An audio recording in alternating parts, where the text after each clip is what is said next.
Muchas gracias a todos y todas por venir. A continuación quisiera que podamos escuchar unos audios que fueron publicados por el portal de Intercept ya hace un par de meses, donde se escucha al exministro de Defensa de la señora Yanine Áñez, el señor Luis Fernando López, hablando con el señor J.E.P., quien actualmente se encuentra recluido en el penal de máxima seguridad de Chonchocoro por una serie de delitos. Por favor, para poner en contexto, vamos a escuchar primero este audio.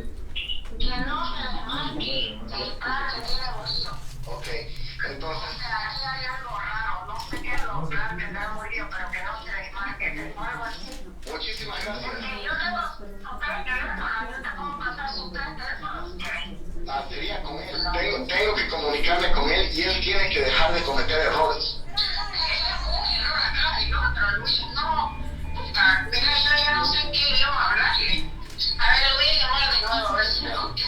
Ok, gracias. Yo la voy a dejar porque tengo que atender otra llamada, pero estoy atento a este número.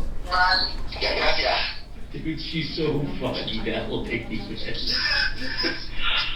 Yeah, you know, we were talking about and going round and around, hammering our heads against the wall, thinking, why is this? And I told you it's Murillo. Yeah, I knew it.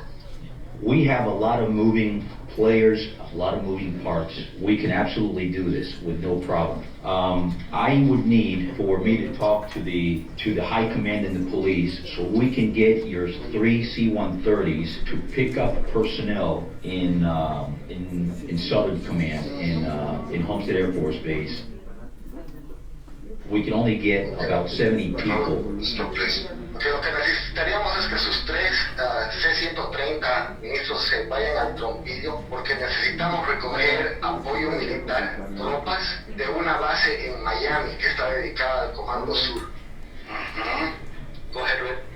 Okay.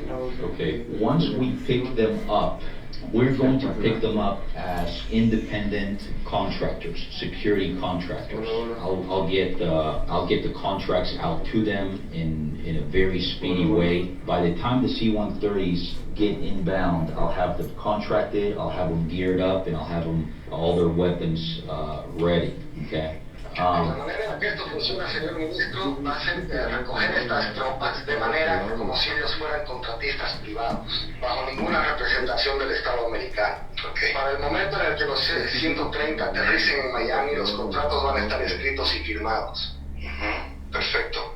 We're going to put all those people under shell contracts for Bolivian companies operating already in country. Los vamos a poner en contratos para compañías que ya están trabajando en Bolivia.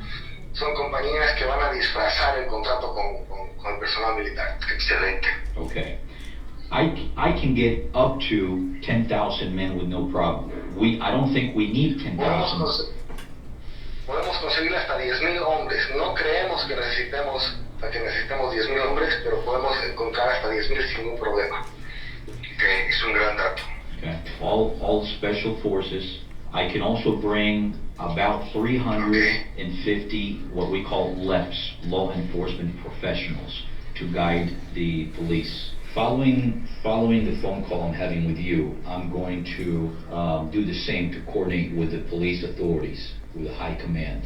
Al terminar esta llamada, señor Milic, porque el alto mando militar ya está en conversaciones de apronte. Y ¿cuál es el tema? Yo quiero ser bien específico.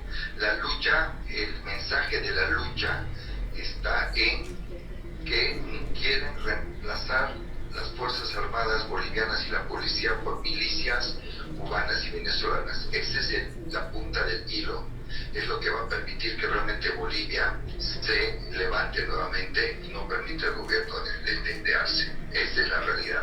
Señor ministro, yo le voy a preguntar algo como boliviano. ¿Cuán dispuestos están ustedes a hacer que esto funcione? ¿Están dispuestos a hacer operaciones psicológicas? ¿Están dispuestos a manipular la información? 100%. Okay. 100%. Como pudimos escuchar en este audio, hay una conversación entre el señor López Julio y el señor JEP, que también se escucha un traductor, quien sería el señor Luis Suárez, o conocido como Ciber Rambo. En este audio se puede escuchar la intención del señor López por desconocer la voluntad del pueblo en las urnas del año 2020, con la victoria de Luis Arce Catacora, que ya lo hicieron en el 2019 con Evo Morales, contratando mediante empresas tercializadas o denominadas sicarios a paramilitares para realizar acciones violentas en nuestro país. Ahí podemos ver en imágenes las personas que estarían inmersas en este audio. En este audio tenemos primero al señor López, quien fue parte del régimen de Áñez como cuota del poder del señor Luis Fernando Camacho. Del otro lado de la llamada telefónica se encuentra el señor JEP. Este señor nació en La Paz, tiene 51 años y fue apresado en noviembre del 2018 por una serie de delitos y llevado a Palmasola, y posteriormente, cuando encontramos estos audios, fue llevado a Chonchocor, un penal de máxima seguridad de nuestro estado. Según la información que tenemos, él realizó los contactos con empresas extranjeras para traer sicarios y paramilitares a nuestro país. Asimismo, el traductor de esta llamada, Luis Suárez, denominado Ciber Rambo, es un ex sargento boliviano estadounidense conocido por crear una serie de algoritmos en distintas redes sociales durante la crisis política del 2019, como lo ha expresado el portal internacional de Intercept, y como pudimos averiguar mediante varios correos y llamadas a las que tuvimos acceso.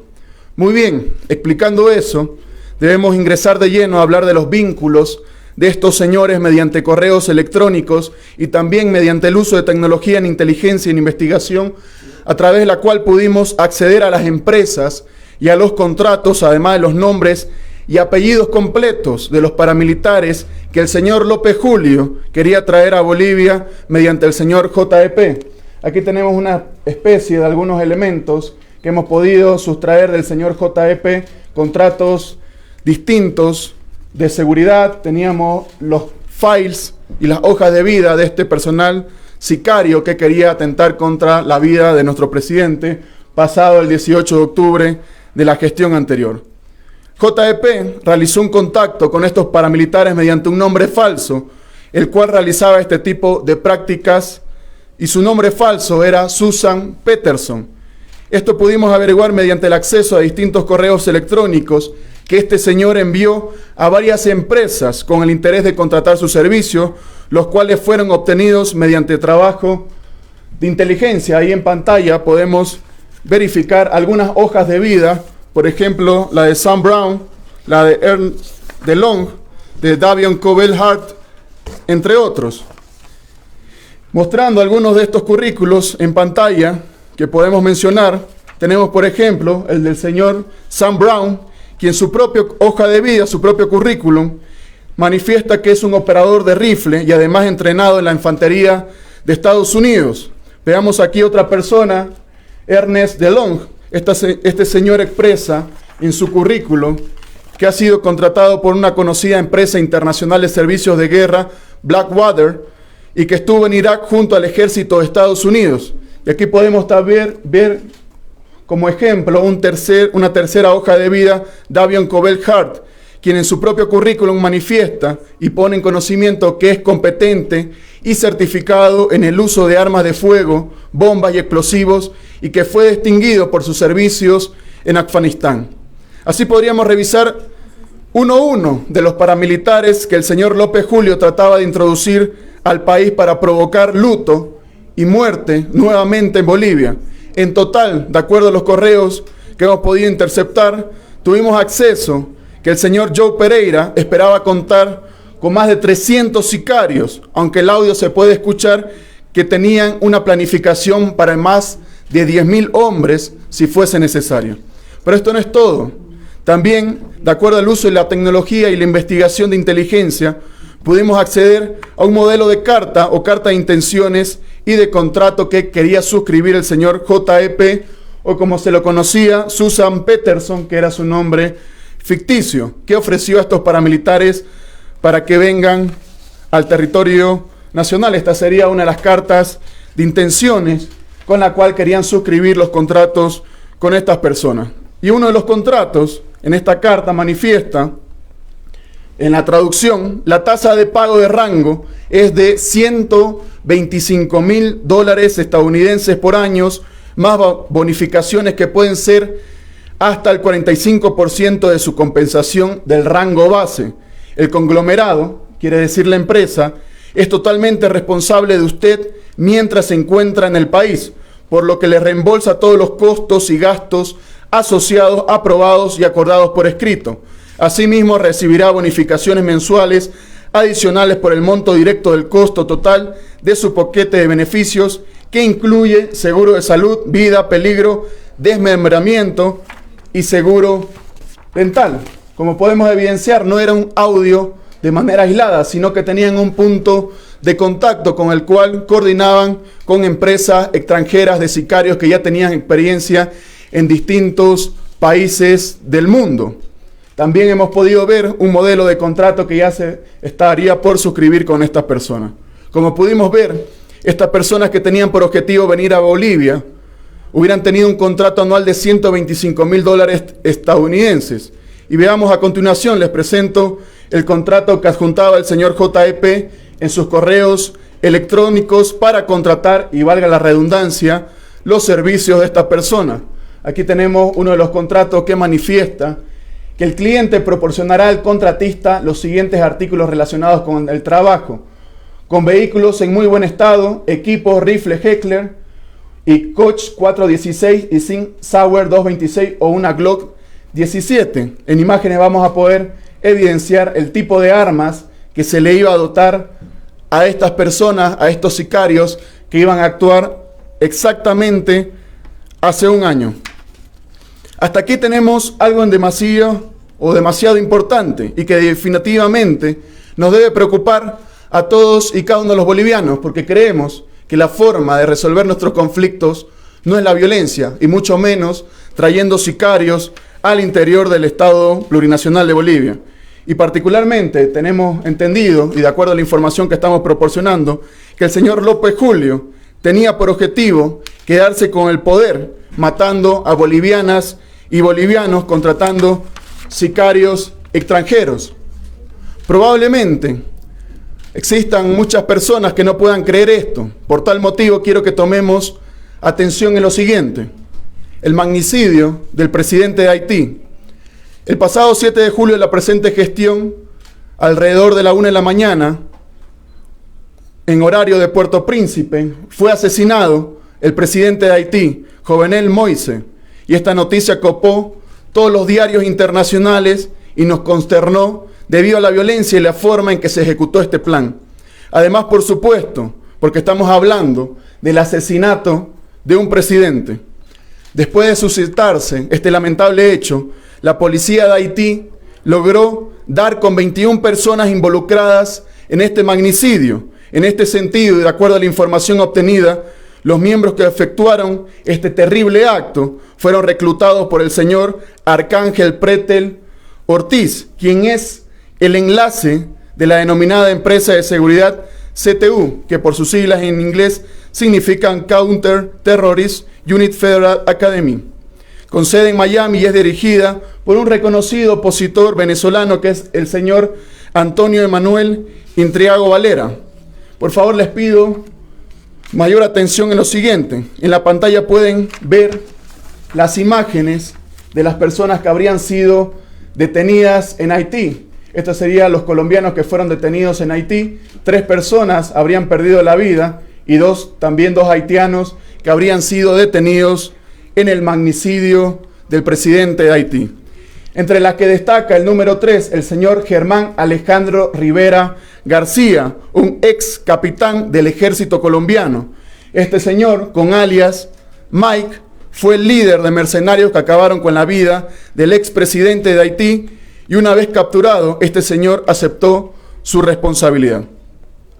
Ahora veamos lo siguiente, y ya llegando a la parte final.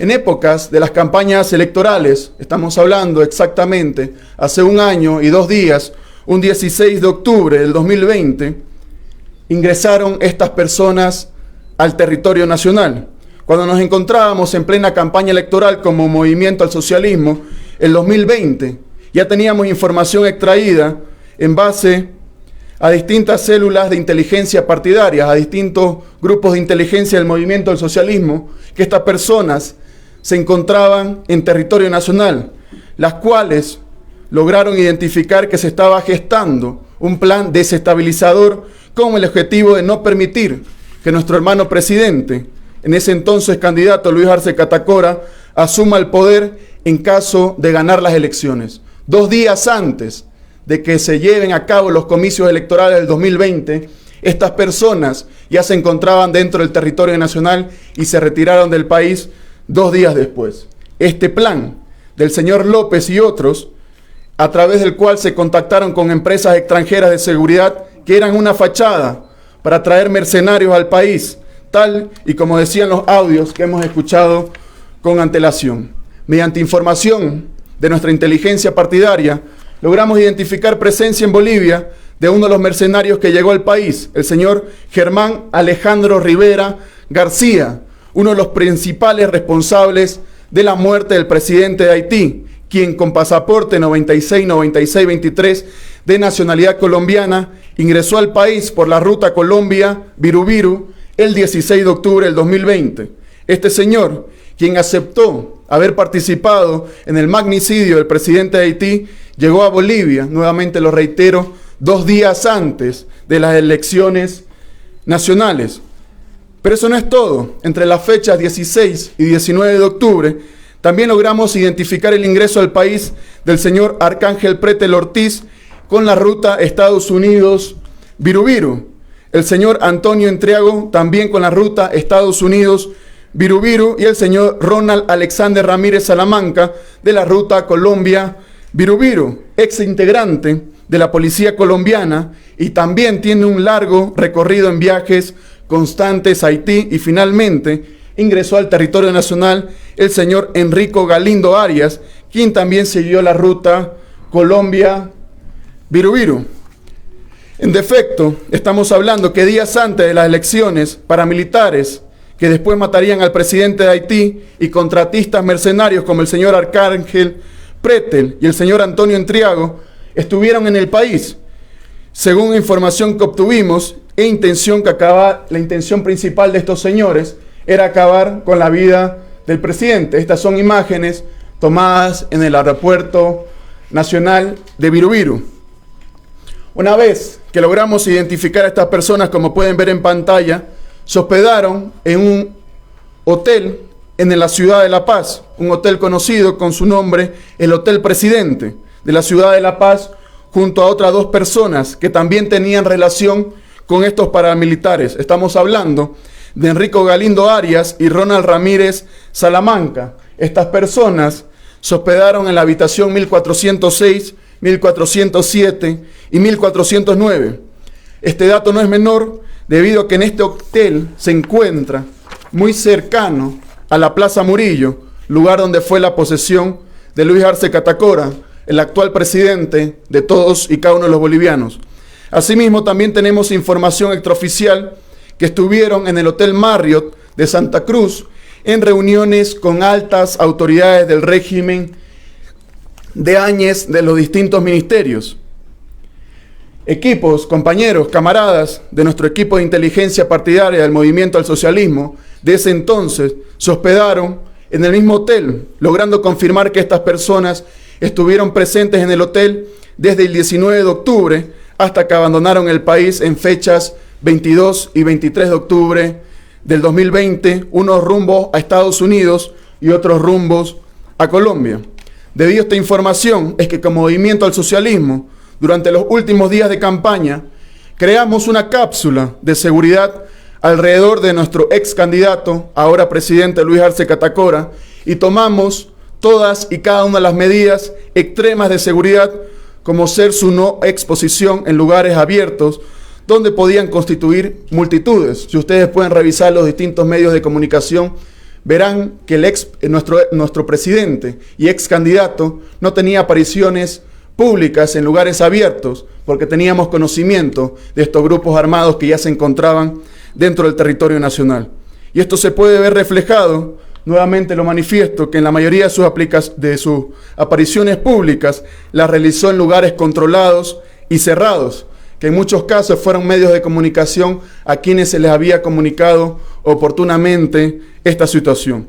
Para el día de su posesión, creamos anillos de seguridad alrededor de la Plaza Murillo para velar por su seguridad, incluso dentro de la Asamblea Legislativa Plurinacional, porque creíamos que este magnicidio podría llevarse a cabo en el momento de su posesión.